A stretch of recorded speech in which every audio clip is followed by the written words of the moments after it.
अस्सलाम वालेकुम।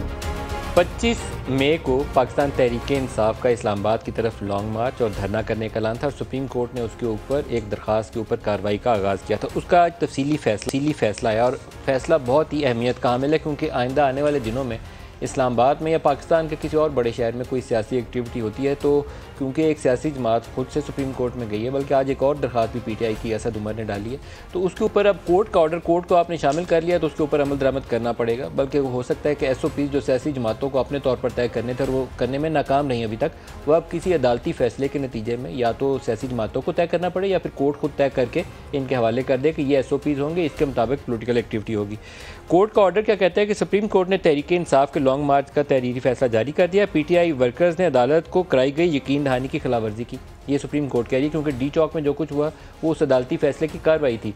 बाबर अवान साहब H9 के लिए दरख्वास्त तहरीरी तौर पर देकर आए थे और उसके बाद डी चौक की कॉल की गई इमरान खान की जानिब से, तो जस्टिस याहिया अफरीदी साहब ने इसके ऊपर इख्तलाफी नोट दिया है। बाकी जजेस ने उससे इतफाक़ नहीं किया, लेकिन याहिया अफरीदी साहब के खिलाफ वहाँ पर वीडियोज़ चलाई गई इमरान खान की, जो अदालती फैसले के बाद उनकी तकरीर थी, जिसके मुताबिक जस्टिस याहिया अफरीदी कहते हैं कि ये तो खुलेआम डी चौक की कॉल दे रहे हैं, तो इनके खिलाफ कंटेम्प्ट ऑफ कोर्ट की और अदालती हुक्म की खिलाफ वर्जी करने के लिए कार्रवाई होनी चाहिए इनके खिलाफ। लेकिन जो चीफ जस्टिस का तहरीर किया हुआ फैसला है वो बजाते खुद बहुत अहमियत का हामिल है। वो कहते हैं कि PTI वर्कर रेड जोन की जानिब डी चौक तक आए और मुबैना तौर पर इमलाक को नुकसान पहुँचाया। ऐसे शवाहिद नहीं कि डी चौक पर इमलाक को नुकसान PTI क़यादत के उकसाने पर पहुँचाया गया, बल्कि एक जगह पर एक लाइन में उन्होंने ये भी कहा है कि इमरान खान ने जब कॉल ऑफ किया तो उससे मज़ीद नुकसान होने से बचत हो गई।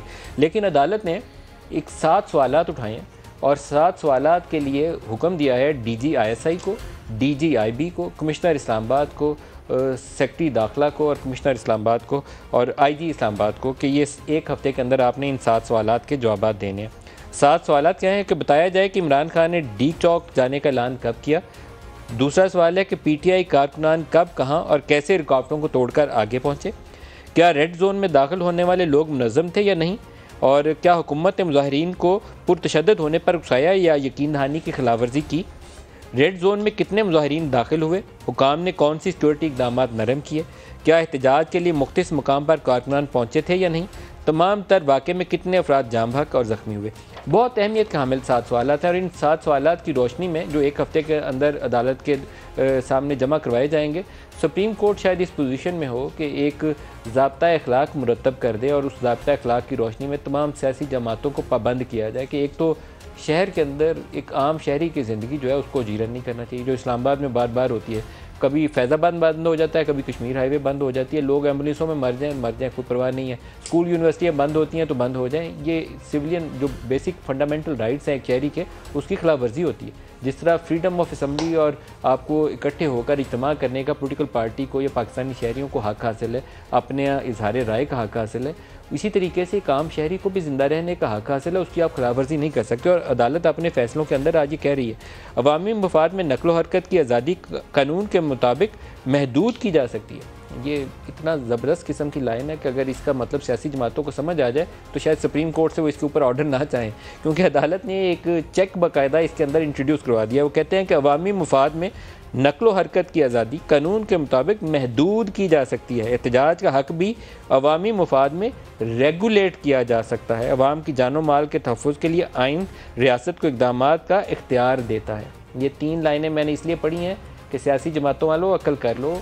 अपने ऊपर पाबंदियाँ लगवाने की बजाय खुद SOPs एक ज़ाब्ता अखलाक मुरतब कर लो। डी चौक पर कब्ज़ा करना है, हुकूमत गिरानी है, पोलिटिकल एक्टिविटी करें, जलसे जुलूस करें, मुतालबात करें जो हक़ होता है, लेकिन ज़ोर ज़बरदस्ती हक़ नहीं होता।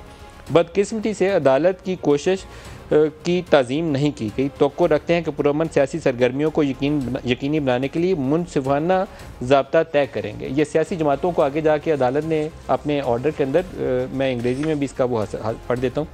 We expect that the high functionaries of the executive throughout the country and the top leadership of the PTI and other political parties shall abide and settle a fair code of securing free, fair and peaceful political activity in the country leading to the holding of national elections। अब सियासी जमातों का मेरे ख्याल में बहुत बड़ी जिम्मेदारी है, कोर्ट से ऑर्डर लेने की बजाय ज़ाब्ता अखलाक मुरतब कर लें। नून लीग की सीनियर लीडरशिप और पीपल्स पार्टी और PTI जो बड़ी तीनों सियासी जमातें आपस में बैठ जाएँ और एक तरीक़ाकार वज़ा करके उसका ऐलान कर दें।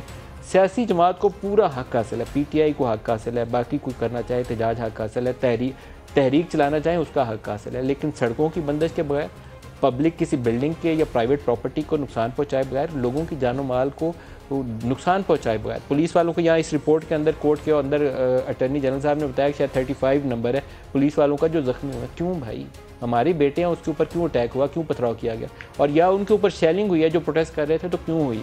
दोनों चीज़ों से बचा जा सकता है। हमारे साथ आज मेहमान शख्सियात जो मोहम्मद ज़ुबैर साहब PMLN से, रियाज फतेहाना साहब पाकिस्तान तहरीक इंसाफ से, और हम कोशिश करेंगे सलमान रकम राजा साहब वो भी हमारे साथ प्रोग्राम में शामिल हो। आज असद उमर साहब भी सुप्रीम कोर्ट में गए हैं और दरख्वास्त PTI की तरफ से दायर की है कि हमें आज़ादी के साथ प्रोटेस्ट करने की इजाज़त दी जाए। वो भी आइंदा आने वाले दिनों में एक अहम केस बनेगा। लेकिन आपको प्रोग्राम के आगाज़ में इमरान खान का एक स्टेटमेंट सुनाना चाहूँगा, जो वो कह रहे हैं कि कोर्ट का ऑर्डर आने के बाद वो आइंदा प्रोटेस्ट की कॉल देंगे। दिखाइएगा जी। आज सुप्रीम कोर्ट के अंदर हमारा केस लगा हुआ है, उनसे प्रोटेक्शन चाह रहे हैं कि क्या हमारे पाकिस्तानियों का फंडामेंटल राइट है कि पुरअमन एहतजाज करें। सुप्रीम कोर्ट से रूलिंग ले रहे हैं और उसके बाद जैसी उनका फैसला आता है उसके बाद मैं अनाउंस करूंगा, फिर हम निकलेंगे। फवाद चौधरी साहब ने भी एक इंटरेस्टिंग स्टेटमेंट दिया। वो कहते हैं कि ये इलेक्शन वाली बात हो जाए तो फिर असम्बलियों की तरफ जाने पे भी बात करेंगे। दिखाएगा क्या कहा उन्होंने। आप सबसे पहले इलेक्शन की तारीख दें, इलेक्शन का शेड्यूल दें, हम उसके लिए बिल्कुल उनके साथ, पीपल्स पार्टी के साथ, उनके साथ बैठेंगे। तो हमको मिलिटेंट पार्टी नहीं है, ना ही हम होना चाहिए, और इसीलिए हम मुज़ाकरात के ज़रिए ही आगे बढ़ना चाहते हैं। सियासी जमातों में देखो, कभी भी मुल्क जो होते हैं उनमें ये नहीं होता कि आप आपस में बातचीत ना करें। हमारा मुतालबा क्या, हम कहते हैं आप बातचीत करें नए इलेक्शन फ्रेमवर्क के ऊपर। आपसे सर स्टार्ट करूँगा रियाज फतेहाना साहब। सुप्रीम कोर्ट का ऑर्डर, पहले उसी के ऊपर अपना रद्द-ए-अमल दे दीजिए। देखें, हम तो हमेशा सुप्रीम कोर्ट और आज़ा अदलिया का एहतराम करते हैं। आपने देखा होगा कि नैब मुलज़मों को गिरफ़्तार करती थी, अदालतें उनको ज़मानत पर रहा कर देती थी, तो हमने तो कभी कोर्ट को चैलेंज नहीं किया। दूसरा ये कि अभी भी आपने देखा कि आइन की तशरीह करना अदालतों का काम है और कानून और आइन बनाना पार्लियामेंट का काम है। अब आइन का आर्टिकल 10, 15, 16, 17, 26 क्या कहता है? वो कहता है कि फ्रीडम ऑफ मूवमेंट जो है आपकी, जो है आप कहीं भी जाकर जुलूस निकाल सकते हैं, इकट्ठे हो सकते हैं, पब्लिक मुकाम पे इकट्ठे होकर एहतजाज कर सकते हैं। आइन पाकिस्तान के अवाम को फंडामेंटल राइट देता है कॉन्स्टिट्यूशन के अंदर, और उसके तहत ही सारी कार्रवाई हुई। लेकिन सुप्रीम कोर्ट ने ये बात फिर हमारे हक़ में कह दी कि रास्तों को बंद ना किया जाए। ये तो हम चाहते हैं कि जब इनके जुलूस होते थे, इनके धरने होते थे, इनके जलसे होते थे, तो हमने सर ये जो लाइनें हैं, एक तो वो रिपोर्ट मांगी है ना उन्होंने, लेकिन ये जो लाइन है, the freedom of movement can be subjected to reasonable restrictions imposed by law in the public interest. The freedom of assembly may be regulated by similar restrictions applied in the interest of public order. ये court ने अपने order के अंदर आज डाल दिया है। जी, मैंने अर्ज़ किया ना, वो कोर्ट इस पर ना भी लिखती तो भी कानून, आइन सब कुछ वाज़ेह है और हमने कभी कोई आइन और कानून की खिलाफ वर्जी नहीं की।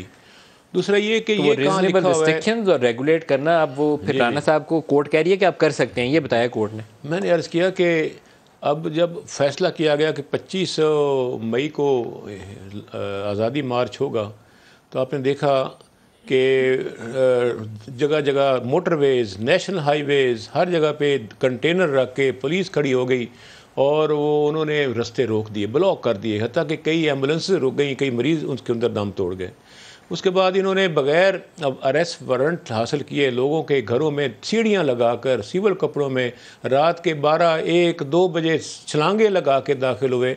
और ऐसा तो कोई काम करना ही नहीं चाहिए ना, ये तो जालमाना काम है। लेकिन मैं तो इस कोर्ट के ऑर्डर के ऊपर आपसे तबसरा चाह रहा हूँ, जिसमें कोर्ट कहती है कि वो रीजनेबल रिस्ट्रिक्शन भी हो सकती है, रेगुलेट भी किया जा सकता है। आप उसके ऊपर तबसरे से गुरेज कर रहे हैं, लेकिन आपका आइंदा का मार्च अब इस कोर्ट ऑर्डर की रोशनी में होगा। जी, मैंने अर्ज़ किया कि हम तो पहले ही कह रहे हैं, तो हम तो हमेशा कोर्ट के अहकामात को मानते आए हैं और कोर्ट ने हमें तो बड़ा वाज़ेह ग्रीन सिग्नल दिया है कि आप अगर आना चाहें तो हुकूमत को कहा है कि वो रास्ते खुलें, रास्ते ना रोकें। तो हम यही तुम्हारी मांग थी कि आपने ये क्यों रास्ते रोके, क्यों घरों के अंदर दाखिल हुए, क्यों लोगों को गिरफ्तार किया, क्यों डिटेंशन ऑर्डर किए, क्यों 16 MPO लगाई और चादर और चार दीवारी को तार तार कर दिया। यहाँ पे ख़वातीन को भी नहीं बख्शा गया। गाड़ियों को तोड़ते हुए देखा गुल्लू भट्टो ने, आपने देखा होगा TV पे, जगह जगह। यासिन राशिद की गाड़ी फ्रंट बैक से क्यों तोड़ी गई, जो सूबाई वज़ीर रही हैं, एक ओल्ड एज पढ़ी लिखी खातून है। ये एक वाक़या नहीं, हज़ारों वाक़यात हैं। को मेरा ख्याल है कि जिस तरह आइन, कानून, इखलाकियात, इंसानी कूच की धज्जियाँ उड़ाई गई, तो कोई मज़हब माशरा इसकी इजाज़त नहीं दे सकता कि आप पुरअमन कैसे अज्यूम कर सकते हैं कि आगे जाकर ये तशद्दुद करेंगे। मोहम्मद ज़ुबैर साहब को भी साथ शामिल कर लें। ज़ुबैर साहब, जो कोर्ट का ऑर्डर है आज 25 मई लॉन्ग मार्च के हवाले से, वो बड़ा वाज़ेह है, क्लियर है बड़ा। उसमें याहिया अफरीदी साहब तो कंटेम्प्ट के हक़ में, लेकिन बाकी सुप्रीम कोर्ट का जो मजमूई ऑर्डर है उसमें उन्होंने रिपोर्ट्स मांगी हैं DGISI से, DGIB से, कि बताएं कि क्या हुआ, वाक़यात की तरतीब क्या थी, किसने क्या किया। तो आपका इसके ऊपर रद्द-ए-अमल क्या है? देखें जी, एक तो बड़ा सिंपल सी बात है कि ऑब्वियसली हर एक ये कहेगा कि जी हम तो हर एक को राइट है, कॉन्स्टिट्यूशनल गारंटी है कि उसने जहां भी जलसा जुलूस करते हैं और वो आके जलसा जुलूस कर सकते हैं। लेकिन जब इमरान खान की और ये मई 25 के धरने की बात कर रहे हैं, there is specific background to it. एक तो ये है कि अगर आप शेख रशीद का भी बयान सुने और इमरान खान के भी बयान सुने कि खूनी मार्च होगा, फिर इमरान खान ने उसको कंफर्म किया अब से कुछ दिन पहले बाय सेइंग कि मेरे साथ लोग जो थे उनके पास हथियार थे, पिस्टल्स थी, और that was the main reason जिसकी वजह से उसने धरना कॉल ऑफ किया था, कि मुझे डर था कि दोनों तरफ से गोलियां ना चलते। अभी आप मुझे बताएं कि अगर इमरान खान ने देखा था कंटेनर में खड़े होके, तो एजेंसीज ने नहीं देखा होगा। तो अगर आप ये करने के लिए यहाँ आ रहे हैं और आप कह रहे हैं कि फिर आप एक्सपेक्ट कर रहे हैं कि हुकूमत प्रीएम्प्ट नहीं करेगी by going after you in trying to stop you, या आपके लोगों को जो भी इस्तेमाल करके, चाहे वो टीयर गैस शेलिंग थी या जो भी इस्तेमाल करके, तो मतलब ये तो इनसे पूछें कि ये फैमिलीज को इन्होंने वहां बुलाया क्यों था। 10-10 साल के बच्चे को आपने बुलाया था नोइंग फुली वेल के आपके लोग आर्म्ड हैं। आपने औरतों को बुलाया था, हाउसवाइफ को बुलाया हुआ था। ज़ुबैर साहब, लेकिन जो कोर्ट का ऑर्डर है उसके दो हिस्से बड़े बहुत अहमियत के हामिल हैं, वो आपके लिए भी हैं, सिर्फ PTI के लिए नहीं है। एक तो उन्होंने एक हफ्ते के अंदर ISI और IB से रिपोर्ट मांग लिया कि बताइए कि 25 मई को क्या क्या हुआ था, वाक़यात की तरतीब क्या है, क्या नुकसान हुआ, कौन कहाँ पहुँचा, D चौक में कौन आया। दूसरा वो कहते हैं the freedom of movement can be subjected to reasonable restriction. फिर वो कहते हैं the freedom of assembly may be regulated by similar restrictions applied in the interest of public order. तो ये दो बड़े वाज़ेह किस्म के अहकामात हैं जो कोर्ट से आज आ गए। तो ठीक है, मतलब हम तो नहीं एतराज कर सकते कि उन्होंने रिपोर्ट्स मांगी हैं रेलिवेंट इदारों से, और वो इदारों ने जो भी रिपोर्ट्स देनी है वो देंगे। लेकिन कोई भी हुकूमत वक्त होता है, उसके पास ये राइट होता है to ensure law and order and safety and everything. इससे कतई नज़र के कॉन्स्टिट्यूशनल गारंटीज क्या हैं, यूनाइटेड स्टेट्स में भी कॉन्स्टिट्यूशनल गारंटीज हैं। लेकिन अगर आप वाशिंगटन पर जब ट्रंप ने चढ़ाई की थी, तो उस वक्त पुलिस और दूसरे इदारों ने उसको ब्रूटली रोका था, मारा पीटा भी था जो प्रोटेस्टर्स थे। तो ये तो नहीं हो सकता कि आप उनके रहमो करम पर छोड़ देते कि वो कांग्रेस के अंदर घुस के जो मर्जी करें। सो ये the right to agitate is also has its limitations. वो ये तो नहीं हो सकता कि आप अनलिमिटेड पावर्स हैं। अब फिर खास तौर पर इमरान खान का एक बैकग्राउंड है। इमरान खान ने 2017 में वॉर्न किया था, वो जो पनामा केस से पहले, कि मैं लॉकडाउन करने आ रहा हूँ कैपिटल को।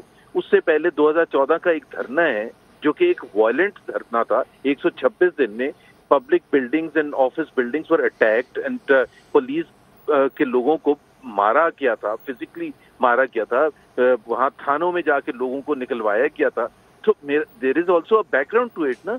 तो अगर आप उस पर भी अमल, और फिर इमरान खान, कोर्ट ने ऑर्डर दिया और इमरान खान ने ऐलान किया, उसके बाद ऐलान किया कि D चौक में पहुंचे, जबकि कोर्ट का ऑर्डर बिल्कुल क्लियरली कहता था कि D चौक में नहीं करना, इनके लिए आप अल्टरनेट अरेंजमेंट करें, जो कि F9 पार्क में कर भी दिया गया था, हुकूमत ने मान भी लिया। H9 में जहां पे JUI का धरना था, सेम जगह इनको दी गई थी। बाबर रवान साहब ने तहरीरी तौर पर लिख के दिया। किस बेसिस पर कहा था कि D चौक? एक तरफ तो आप कह रहे हैं कि हम कोर्ट से जाके अप्रूवल, बेसिकली यही अफरीदी साहब का जो खिलाफी नोट है वो इसी के ऊपर है। वो कहते हैं कि इनकी तो वीडियो मौजूद है, इसके ऊपर मजीद तहकीक की जरूरत ही नहीं, इनको कंटेम्प्ट की कार्रवाई का आगाज करें।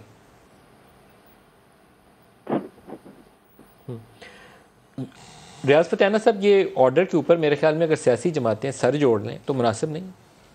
कोर्ट की ऑर्डर्स की आप जाएंगे तो बेहतर ये नहीं है कि PTI और PMLN और पीपल्स पार्टी बैठ जाएं आपस में। माजी में आप कोड ऑफ कंडक्ट देखें, ज़ुबैर साहब की पार्टी ने 2002 से लेकर 2007 तक जो कुछ लाहौर की सड़कों पे और यहाँ पे जजों की बहाली के लिए अपने क्या क्या नाम लेकर जिस तरह तशद्दुद और तोड़ फोड़ की है, ये 25 मई को तो कुछ भी नहीं हुआ।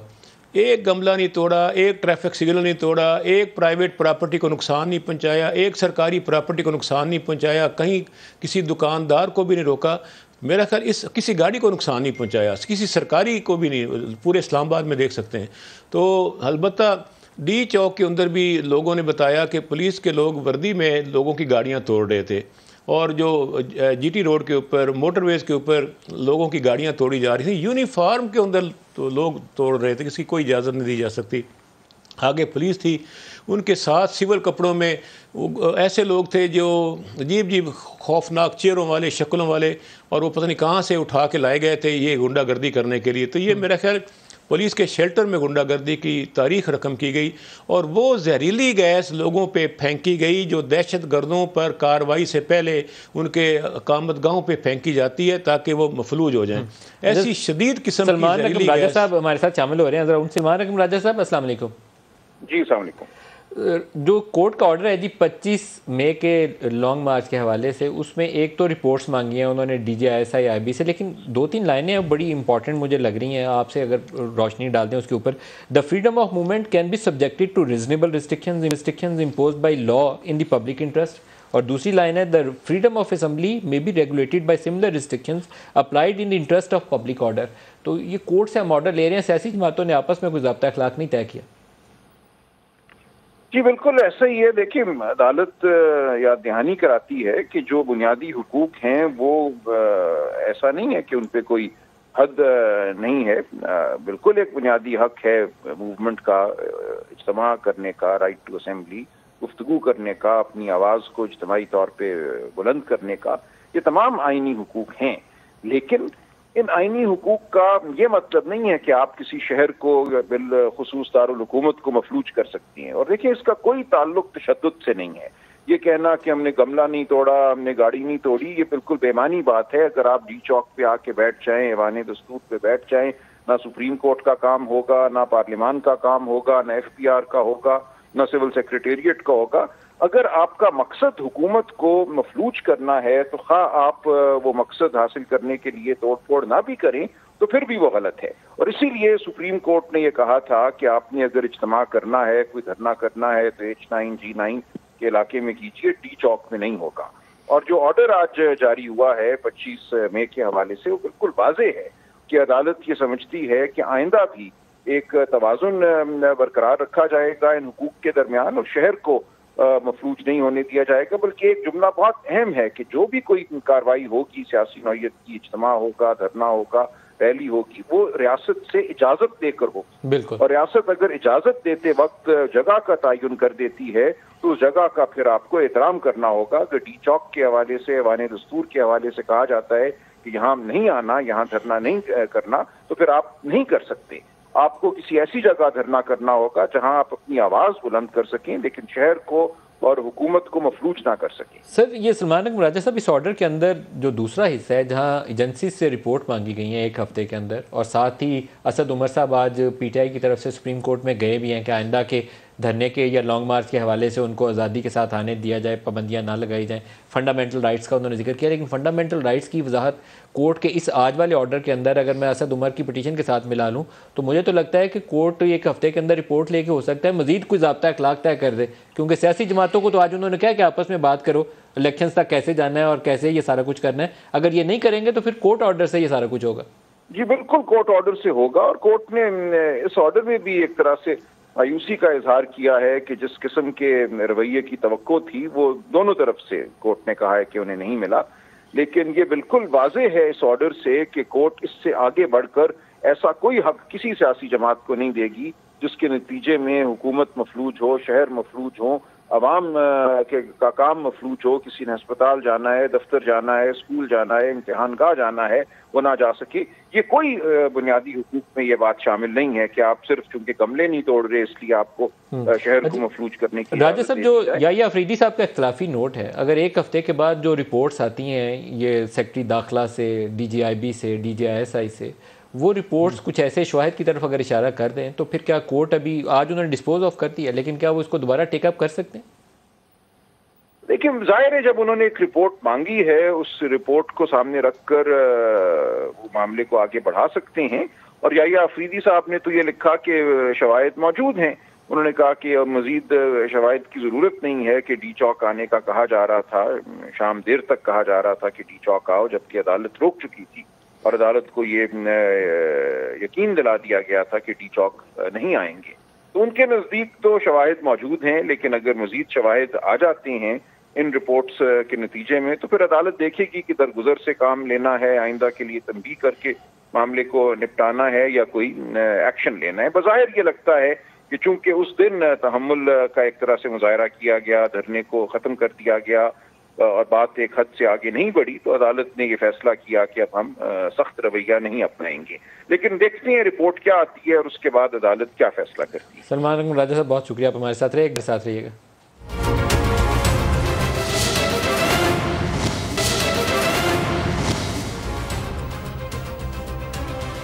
प्रोग्राम में दोबारा खुश आमदीद कहते हैं। बात स्टेटमेंट्स जो हैं उनकी लॉन्ग टर्म इम्प्लिकेशंस होती हैं, तो शेख रशीद साहब का ये बयान जो खूनी मार्च के हवाले से, इसकी भी एक अपनी अहमियत रहेगी जब तक ये मामला अदालत के सामने रहेगा। दिखाएगा जी। मुझे खौफ है कि इस्लामाबाद लॉन्ग मार्च खूनी होगा और ये साजिश के तहत इसके नतायज खौफनाक हो सकते हैं, इसको कंट्रोल नहीं किया जा सकता। अब ये बयान कोई सुनेगा और अगर वो वज़ीर दाखिला या कोई आईजी है या कोई लॉ इन्फोर्समेंट का बंदा है तो उसके बाद वो क्या रद्दअमल देगा, ये शेख साहब को भी पता है, वज़ीर दाखिला रहे हुए, मौजूदा वज़ीर दाखिला ने क्या कहा वो भी सुन लें। जब ये लॉन्ग मार्च की तैयारी शुरू करेंगे ना, हम वहाँ से जो है वो इनको लेंगे। जिस दिन ये कहेगा ना कि जी आप कल से तैयारी शुरू करें, जो लोग तैयारी शुरू करेंगे उन लोगों को जो ऑलरेडी मुकदमा दर्ज हैं हम उसमें जो है उनको गिरफ्तार करेंगे। ये कोई जमहूरी मार्च नहीं है, ये कोई पॉलिटिकल डेमोक्रेटिक एक्टिविटी नहीं है, ये फितना और फसाद मार्च। ये नेक्स्ट जो उनकी कॉल है उसके मतलब कह रहे हैं। शेख साहब का बयान एक दफ़ा दोबारा सुनाएं जी, फिर रियाज फतेहाना साहब से दरख्वास्त करते हैं इसका जवाब दें। सुनाइएगा शेख साहब को दोबारा। खौफ है कि इस्लामाबाद लॉन्ग मार्च खूनी होगा और ये साजिश के तहत इसके नतायज खौफनाक हो सकते हैं, इसको कंट्रोल नहीं किया जा सकता। सर फतेहाना साहब, देखें, पहली बात यह कि शेख रशीद का तल्लुक पाकिस्तान तहरीक इंसाफ से नहीं है, वो अपनी एक आज़ाद खुद मुख्तार पार्टी के आपके वज़ीर दाखिला थे ना जी, मैं अर्ज़ करूँ ना, हमारे पार्टी थी, आपके वज़ीर दाखिला थे ना, हमारे इत्तेहादी थे, इत्तेहादी हैं, लेकिन वो बाकायदा पार्ट नहीं है, वो हमारे डिसिप्लिन से बाहर हैं। अगर वो कोई बात करते हैं उसके जिम्मेदार वो खुद हैं, वो अपनी जमात के सरबराह हैं। बहरहाल आपके वज़ीर दाखिला थे आपकी। अच्छा, दूसरी वो तो और भी हमारे साथ MKM के वज़रा भी थे, बलूचिस्तान अवामी पार्टी के भी थे, और बहुत सी पार्टियाँ थी। दूसरी गुजारिश ये है कि जो डी चौक है ये इसका सिंबॉलिक एक लिंक बनता है एहतजाज के साथ। D for democracy, D for धरना। जैसे हाइड पार्क बरतानिया में है, जिस तरह लाहौर का माल रोड है, जब तक वहाँ जुलूस नहीं आता उसकी नफसियाती तौर पर लिंक नहीं किया जा सकता एहतजाज अवाम का। सर आप एक हाइड पार्क हर शहर में बना लें, बड़े शहर में एक जगह का तयन कर लें। तीसरी गुजारिश है, सड़कें तो नहीं बंद होनी चाहिए। तीसरी गुजारिश है कि एक भी हमारा शख्स रेड जोन में दाखिल ना हुआ है, ना धोने का प्रोग्राम था और ना हमने होना था। पहली बात ये। थर्ड ये कि अभी आपने देखा होगा आज लाहौर में कोर्ट ने वकला पर जो बहमीना तशद्दुद किया गया है खौफनाक किस्म का, उसकी समाअत करने के बाद लाहौर पुलिस के CCPO और DIG ऑपरेशन के खिलाफ मुकदमा दर्ज करने का हुक्म जारी कर दिया है, एक वज़ीर साहब के खिलाफ भी जी। तो कोर्ट ने समाअत करने के, यहाँ तो इस्लामाबाद में तो ऑब्जर्वेशन दिया है, लाहौर में तो मुकदमा दर्ज करने का हुक्म जारी कर दिया है। कोर्ट ऑर्डर है सर जो मैं पढ़ रहा हूँ। तो इसलिए मैं समझता हूँ कि ये सारा मामला देखना पड़ेगा। और एक और बड़ी इंपॉर्टेंट बात है, आपने देखा होगा, ये हकीकत है कि जब इमरान खान वज़ीर-ए-आज़म बने हैं तो पहली उन्होंने मीटिंग की लाहौर में चीफ सेक्रेटरी से लेकर डिप्टी कमिश्नर तक, IG से लेकर DPO तक सारे अफसरान थे, सबको कहा कि अब कोई सियासी मुदाखलत नहीं होगी आपके मामलात में, कोई MNA MPA पार्टी का वर्कर आपको कोई प्रेशराइज नहीं करेगा, मर्जी के साथ आप डिपार्टमेंट्स को चलाएं। सर उसके बाद उन्होंने कितने चीफ सेक्रेटरीज और कितने IGs चेंज जी, मैंने अर्ज़ किया वो जिनके साथ मीटिंग की थी उसके बाद साथ साथ बदल गए। सिविल अफसरान को फ्री हैंड था, अब क्या हुआ है सर? किस वाले को फ्री हैंड था सर? साथ साथ तो आपने बदले, 2-2 महीने बाद जैसे ही हुकूमत बदलती गई है वही सिविल अफसरान को कहा गया वो फ़ोन सुनने से भी इनकारी है। और उनके साथ मिलकर वो पार्टी बने हुए हैं। तशद्दुद में, गिरफ्तारियों में हम भी साथ लिस्ट बना रहे हैं। साहब, ये जो जलसे जुलूस चल रहे हैं, जलसे जुलूसों के अंदर इस्लामिक इस्तारे जो हैं वो उसका इस्तेमाल भी काफ़ी अपनी मनपसंद तरीके से हो रहा है कि जैसे वो अल्लाह ताला ने तो किसी को ये इख्तियार ही नहीं दिया कि वो न्यूट्रल हो जाए।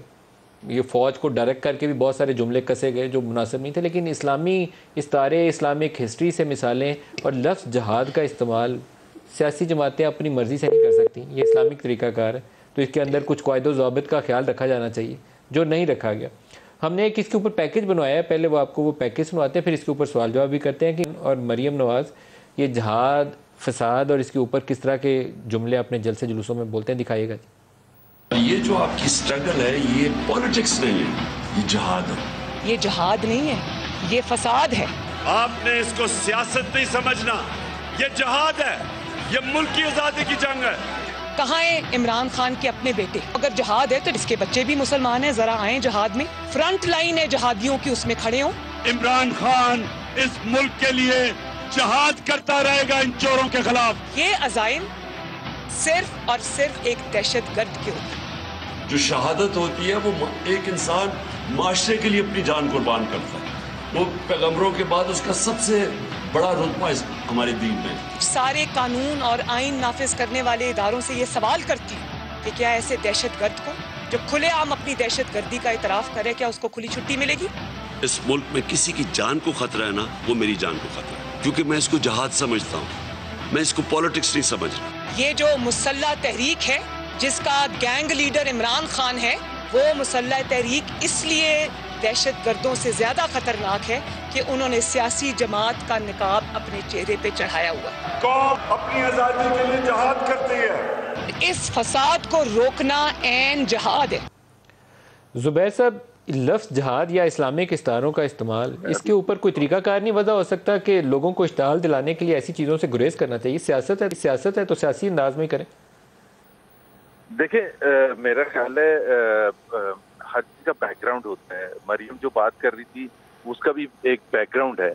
हमारे लिए जो इमरान खान साहब ने जो जिस किस्म की सियासत की शुरू से, और ख़ास तौर पर जब से ये वोट ऑफ नो कॉन्फिडेंस के बाद निकले हैं और विशसली अटैक करना शुरू किया है और गद्दारी का सर्टिफिकेट कंसिस्टेंटली बांट रहे हैं और फिर खूनी इनकलाब की बात कर रहे हैं, इनकलाब इटसेल्फ की बात कर रहे हैं और फिर वो भी उसके साथ खूनी इनकलाब की बात कर रहे हैं, तो जाहिर सी बात है हमारी लीडरशिप जो है, खासतौर पर Maryam Nawaz who leads the party as far as public opinion is concerned, और वहाँ पब्लिक गैदरिंग्स में जाके। लेकिन इमरान खान ने तो इसको जहाद करार दे दिया। अब आप कहते हैं कि इमरान खान को रोकना जहाद है। अब मेरे लिए तो ये सवाल सबसे बड़ा है कि लोगों में हम ये इश्ताल जहाद का लफ्ज़ इस्तेमाल करके क्यों पैदा कर रहे हैं, जबकि आप भी सियासत कर रहे हैं, इमरान भी सियासत कर रहे हैं, तो जहाद का लफ्ज़ क्यों इस्तेमाल कर रहे हैं? आप ये कह रहे हैं कि वो, हम ये कहें कि जी वो जो है वो जिहाद जो कर रहे हैं, हम नहीं जिहाद करेंगे। जिहाद के लफ्जी माने जो भी वो इमरान खान ले रहा है वो हमें नहीं पता, लेकिन जाहिर सी बात है हमने पाकिस्तान के अवाम के पॉइंट ऑफ व्यू से बात करनी कि वो जिहाद को एक लेके आ रहा है, और जिस तरह वो कहा था ना सूरी साहब ने, डिप्टी स्पीकर साहब ने, इस्लामिक टच दे रहा है, तो इस्लामिक टच दे रहा है तो उसमें जाहिर सी बात है हम तो नहीं चाहते हैं, लेकिन अगर वो इस्तेमाल करेगा तो हम उसको जवाब भी तो देंगे ना। सर, वो सूरी साहब का भी जुमला भी तो काबिल एतराज़ है ना। तकरीर में उन्होंने कहा थोड़ा इस्लामिक टच डाल दें, और वो साथ ही उन्होंने कहा कि मैं सबसे बड़ा आशिक़ रसूल हूं। अब ये चीज़ें वो हैं जो गुरेज करनी चाहिए पब्लिक मीटिंग में। एक बड़ी सियासी जमात के सरबराह को तो खास तौर पर एहतियात करनी चाहिए। देखे ना, एक कितनी एक चीज है जिसका हम आज की बात नहीं है, जब वो हुकूमत में भी थे इमरान खान साहब, वो कंसिस्टेंटली इस्लाम को बीच में लेके आते थे, और फिर खास तौर पर ये वोट ऑफ नो कॉन्फिडेंस का जब प्रोसेस शुरू हुआ है तो उन्होंने ये शो किया कि ये हक और बातिल की जंग है, और कुछ लीडरान ने तो ये तक कह दिया कि ये एक तरफ हुसैन की फौजी है, दूसरी तरफ यजीद की फौजी है। अभी आप खुद सोचें कि कितना डेंजरस है। अमर बिल मारूफ व नहीं अनिल मुनकर है, आप मुनकर हैं और वो अमर बिल मारूफ है। मतलब ये किसने डिसाइड किए भाई? हामिद खान साहब हमारे साथ शामिल हो रहे हैं, उनसे भी इस पे दो बातें कर लें। बहुत शुक्रिया, आप हमारे साथ शामिल हो रहे हैं। जो सबसे बड़ा आज का ऑर्डर है कोर्ट का, वो 25 मई के मार्च के हवाले से है, और उसमें उन्होंने दो बड़ी अहमियत की हामिल 2-3 लाइनें डाल दी हैं कि एक तो ये रिस्ट्रिक्शंस भी स्टेट आयद कर सकती है, रीजनेबल रिस्ट्रिक्शंस रेगुलेट भी कर सकती है, और इजाज़त भी चाहिए होगी। तो सियासी जमातें आपस में ज़ाब्ता अखलाक तो तय नहीं कर सकी, लेकिन अब कोर्ट ऑर्डर से इसके ऊपर मुझे लगता है पाबंदियाँ भी आएंगी और ज़ाब्ता अखलाक भी आएगा।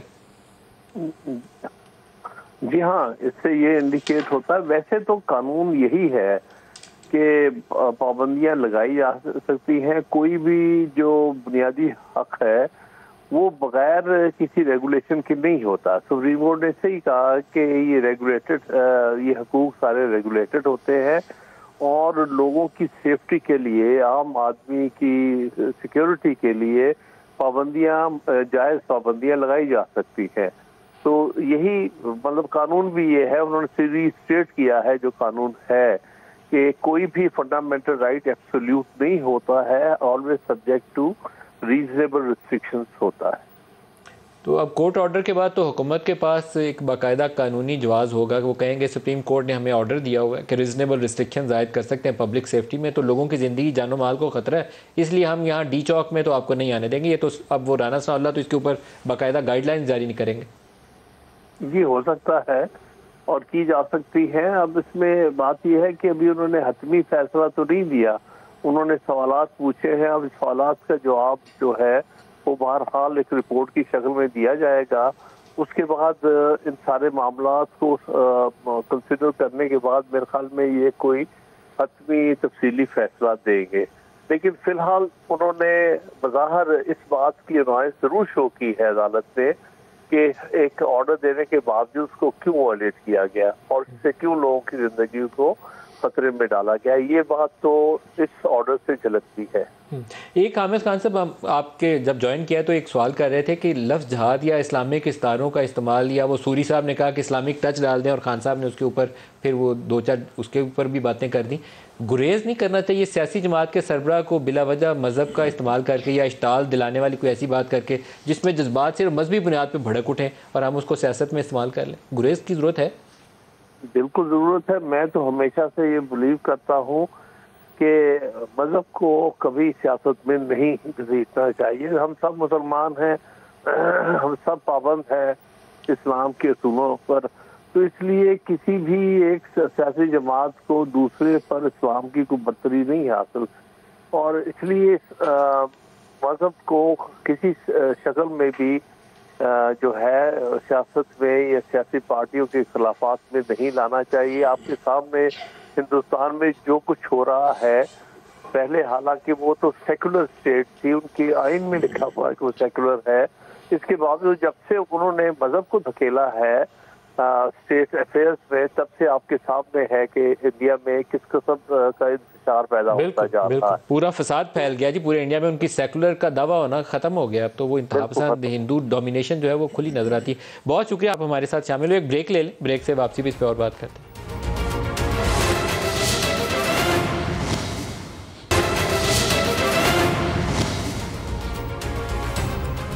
प्रोग्राम में दोबारा खुशामदीद कहते हैं। फतेहाना साहब, अभी हमने आपको एक पैकेज भी सुनाया कि मज़हब का इस्तेमाल बिला वजह नहीं करना चाहिए जिससे इश्ताल पैदा हो, एहतियात करनी चाहिए। देखिए मलिक साहब, गुजारिश ये है कि जहाद एक मशहूर अखबार की पेशानी पे अभी भी लिखा होता है, ज़ालिम हुक्मरान के ख़िलाफ़ सामने कलमा हक़ कहना जहाद है।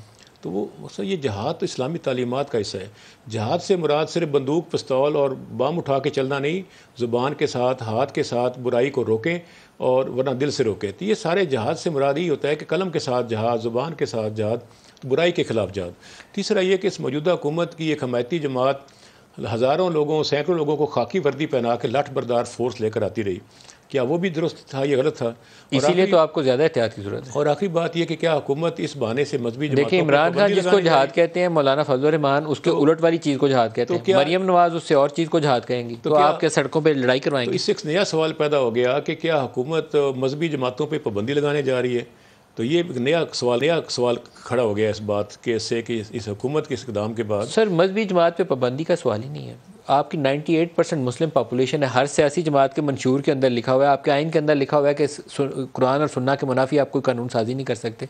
तो आप ये बातें, ये स्लोगन जब लगाएंगे तो एक शायद बहुत सारे तो वो अक्सरियत पॉपुलेशन इसको अंडरस्टैंड भी ना करे, तो दीन और एक लीडर की कॉल के ऊपर कुछ भी एक्शन कर जाए। तो दीन और सियासत को जुदा किया नहीं जा सकता, ये तो इस्लामी तालीमात का। सर, लेकिन आपको इस्लामाबाद हाई कोर्ट के जस्टिस अतर मिनल्ला का ऑर्डर जारी ज़हन में रखना चाहिए कि सियासी मकासद के लिए मज़हब का इस्तेमाल तौहीन मज़हब के ज़ुमरे में आता है। ये बड़ी इंपॉर्टेंट ऑब्जर्वेशन है। सियासी जमातों को, पोलिटिकल लीडर्स को ख़ास तौर पे इसकी एहतियात की ज़रूरत है। मज़हब हमसे जुदा नहीं है, ना आपसे जुदा है, ना मेरे से। कैसे जुदा हो सकता है? हमारी ज़िंदगियों का हिस्सा है। देखिए, अगर ये हुकूमत इसराइल को तस्लीम कर लेती है, उस पर भी हमें अपनी ज़बानों को बंद रखना चाहिए। सर, आपका ख्याल है कि कोई हुकूमत, कोई पोलिटिकल गवर्नमेंट पाकिस्तान में इसराइल को तस्लीम कर सकती है? ये मतलब यही चीज़ है जो लोगों को इश्ताल दिलाने के लिए हम बिला वजह कोई इमरान को कह देगा यहूदियों का एजेंट है, वो भी गुमराह कुन स्टेटमेंट है। किसी मुसलमान को आप ये लफ्ज़ नहीं सकते, इमरान के लिए भी नहीं कर सकते, चाहे उसके बच्चे वहाँ पलते हैं, वो अलग बात है। इसी तरह आप कह दें कि ये मौजूदा हुकूमत इसराइल को कर ही नहीं सकती, नहीं हो सकता। नॉट ऑन, अल्लाह करे ना ऐसा करे। कोई पोलिटिकल लीडर खुदकुशी करेगा वो जिस दिन ये बात सोचेगा। फ़लस्तीन का मसला हल नहीं होता, नहीं तस्लीम करना सर, नहीं हो सकता। आप कर सकते थे तो कर लेते, आप कर सकते हम तो कोई ऐसा, हम तो वाज़ेह स्टैंड है हमारा। अब प्रोग्राम का वक्त खत्म हो गया, इसको फिर किसी दिन डिबेट करेंगे। रियाज फतियाना साहब, ज़ुबैर साहब और सलमान रकम राजा साहब, हामिद खान साहब, सबका शुक्रिया। आज के लिए इतना इजाज़त दीजिए। अल्लाह हाफ़िज़।